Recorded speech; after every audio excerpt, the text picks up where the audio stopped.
John Coltrane to get this podcast started, and today's podcast is going to be breast anatomy, and this falls under the scheme of breast disorders. This is the reading assignment from Gray's Anatomy for Students.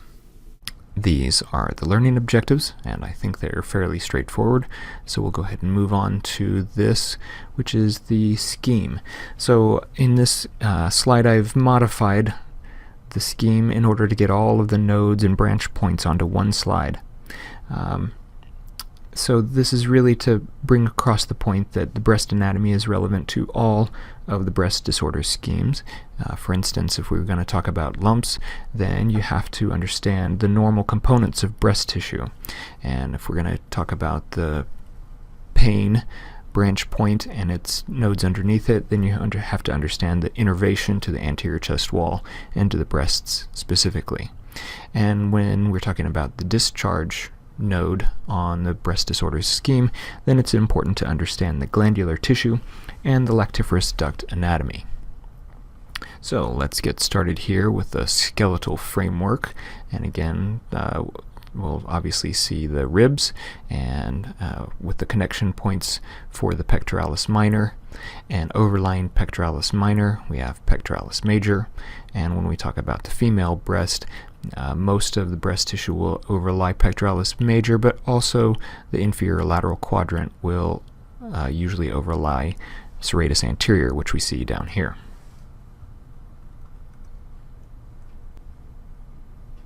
So here is the male torso, and we've peeled away the skin and the subcutaneous tissue here so that we can see the pectoralis major, and the investing fascia overlying pectoralis major is known as the pectoral fascia, and that will become clinically relevant in one of the later slides. So take a moment to familiarize yourself with pectoral fascia. Now, in the male, we can see this is the nipple, and the location for the nipple is right around the fourth intercostal space. So in the male, there may be some breast contour due to subcutaneous fat or to pectoralis musculature, but the breast itself is rudimentary and usually without glandular material, unless there's some hormonal imbalance that leads to proliferation of glandular material in the male. Oh, there we go. Nipple located at the fourth intercostal space. So now we can talk about the nerves, and what we have here will be innervation to the anterior chest wall by way of the anterior cutaneous nerves and also by the lateral cutaneous nerves. And the branches that we see here are branches from the intercostal nerves, and those that supply the region of the breast will be the intercostal nerves numbers 4 through 6. So now we can move on to the female breast, and we can see here, let me back that one up. So what we really wanted to start off talking about would be the borders of the female breast tissue. And so superiorly, the superior border of the female breast is likely to be right around the area of the second rib, and the inferior border right around the level of the sixth rib. And the medial border of the breast is going to be overlying the lateral aspect of the sternum, and the lateral aspect of the breast is going to be here. What we see is the location known as the axillary tail, or the axillary process, or the tail of Spence for those of you who enjoy eponyms. So the axillary tail will come out laterally about to the region of the mid-axillary line. So then we can take a look here and see that this is the nipple, and the nipple is then surrounded by an area of skin with more pigment known as the areola. The male also has an areola, but the difference here is that the location of the nipple and areola in the female is more variable than it was in the male, dependent in part on the amount of fat that is present in the female. So here we see the lobules of fat that help to make up the contour of the female breast. So we can see here in this image as well that the breast tissue is overlying the pectoralis major, and inferiorly and laterally we see some of the slips of serratus anterior right there. So we can see here that the breast can be divided into quadrants for clinically descriptive purposes, with a sagittal line right here and a transverse line right here, and those two lines will intersect at the center of the nipple, dividing the breast into quadrants. And then the quadrant system can then be further subdivided by orienting to the face of a clock. So, for example, if I put my cursor right here to represent the location of a tumor, you could document this by saying something such as the mass is located, where's my tumor? There it is right there. Okay, so the mass is located in the supralateral quadrant of the right breast in the 10 o'clock position, and we could say that it's about 3 centimeters away from the center of the nipple. Okay, so here we've got a medial view of a sagittally sectioned breast, and so since the medial view we won't see serratus anterior, but we should be able to see here that this is the pectoralis major, and the investing fascia overlying pectoralis major is pectoral fascia. And then the breast tissue itself is going to be made up both of glandular material but also of the subcutaneous fat. And so interposed in between the subcutaneous fat and the pectoral fascia is this area right here, which is known as the retromammary space, or the retromammary bursa. And there may be some fluid in there or a small amount of fat that allows for the mobility of the breast over the pectoral fascia. And this is clinically relevant, and we'll see a slide about that later. So the female breasts also contain 15 to 20 lobes of mammary gland, and those lobes are then subdivided into lobules of the mammary gland, and each of these lobes will then have a lactiferous duct which drains it, and we'll see that here in the next slide. So this is another sagittal section through the breast where we can see the lobules of mammary gland there, and they will empty into the lactiferous ducts that we see right here. And each of these lactiferous ducts will then expand distally or anteriorly into lactiferous sinuses, which we see right here. And these lactiferous sinuses are just deep to the nipple and areola. And this is where milk can accumulate in the nursing mother. So then it's also important to know that the mammary glands are suspended by a fibrous connective tissue, which we see here, and that's known as the suspensory ligament or Cooper's ligament. And we do have these Cooper's ligaments. We can see some here superiorly and some more down here inferiorly, but realize that the preponderance of the suspensory ligaments will be on the superior aspect of the breast.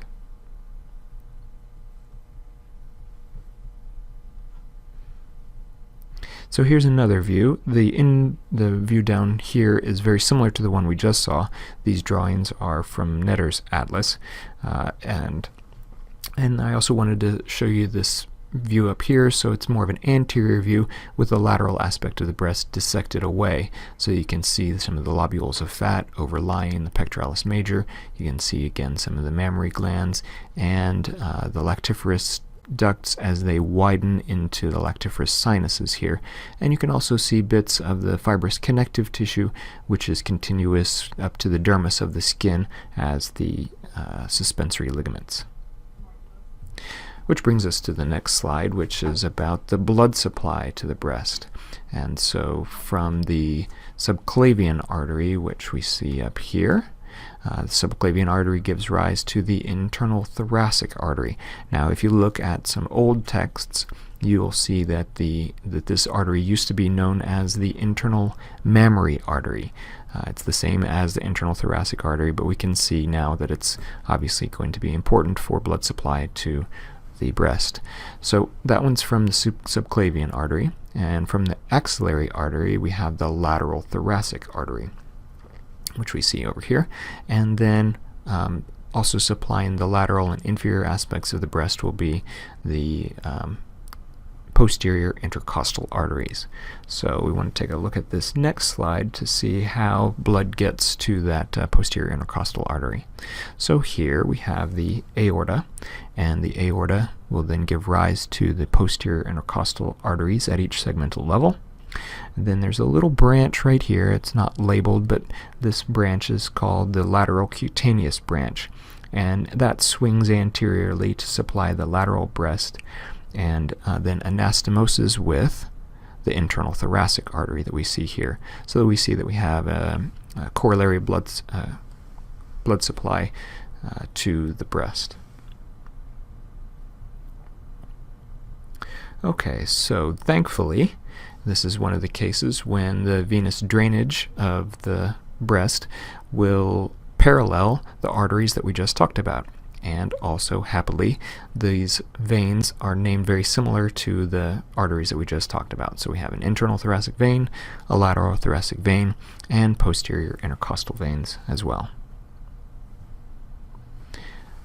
So, understanding lymphatic drainage of the breast is especially important, as it is often through these lymphatic channels that breast cancer can metastasize. So 75% of the lymphatic drainage of the breast, especially the lateral quadrants, is going to be superiorly and laterally to the axillary lymph nodes. And we see that axillary lymph nodes are these that are marked with the green asterisks. Those that are most relevant to breast drainage I've underlined here in green. So these are the axillary nodes. The humeral lymph node is also an axillary node, but it's primarily going to be draining the upper extremity. Now, the inferior breast may drain into the deeper abdominal lymph nodes that we see down here. And then the medial quadrants of the breast will drain to the peristernal nodes, or on beyond the peristernal nodes and over to the contralateral breast. Now, the final destination of lymph is going to join up with the right lymphatic duct, which we see here, or on the left side by way of the thoracic duct. And so the right lymphatic duct here is going to empty into the venous system, as will the thoracic duct, in a place that's known as the venous angle. And the venous angle is where you have the internal jugular vein meeting up with the subclavian vein to become the right brachiocephalic vein. All right, the location is known as the venous angle. So this image here is to demonstrate that there is a higher incidence of breast cancer in that supralateral quadrant.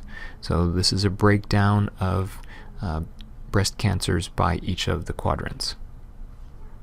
So it again is a way to demonstrate that it's very important to know the lymphatic drainage of the quadrants in order to monitor possible metastases. So that previous image showing the lymph nodes of the breast was nice. It was very complete. It showed, using the arrows, the direction of lymphatic flow from the different regions of the breast. I like this image here on the right as a way to schematically represent the way that lymph drains, especially from the lateral aspects of the breast. So again, we have these axillary nodes, the humeral node, pectoral node, and the subscapular node, and they will each drain into the central node, which then drains to the apical node and onto the supraclavicular nodes.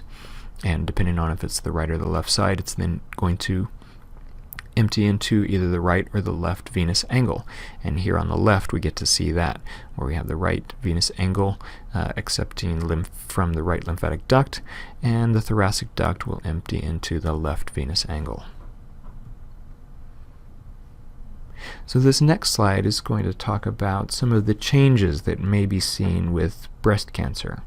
And so we see right here, this is a peau d'orange sign, and this is caused by lymphatic obstruction. So lymphatic obstruction can lead to lymphedema, which would cause some puffiness at the region, leathery appearance to the skin with dimpling at the pores. And so this leads to the appearance of sort of a orange peel. And that's just what peau d'orange means, is the peel of an orange. So that's one thing that may be seen in breast cancer. Also, the retraction, deviation, or contour changes can take place. And so if you have skin dimpling like this, or nipple retraction or abnormal contours, this may be due to changes that are taking place, such as the tumor growing and putting traction on the overlying structures.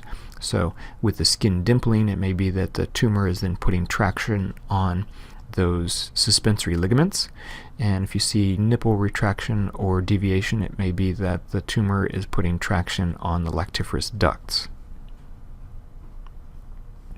Okay, so remember this image. This is the one that is pointing to a space. This is that retromammary space. So cancer does not have to metastasize by way of the lymphatic channels. It can also invade through the anterior chest wall. So it may be that cancer would invade through the retromammary space and into the pectoral fascia. So if the cancer then invades through the pectoral fascia, then you may see that the breast will elevate with the contraction of the pectoralis. So remember, the retromammary space is supposed to give mobility to the breast, and so that you can contract the pecs without changing the breast. But if the cancer invades through the pectoral fascia or through the retromammary space to the pectoral fascia, when you contract the pecs, then you may see movement of the breast, and this may be a clinical sign that indicates advanced cancer. That's all I have for now, and I appreciate your attention. If you have any questions, please feel free to email me. Thank you, and have a nice day.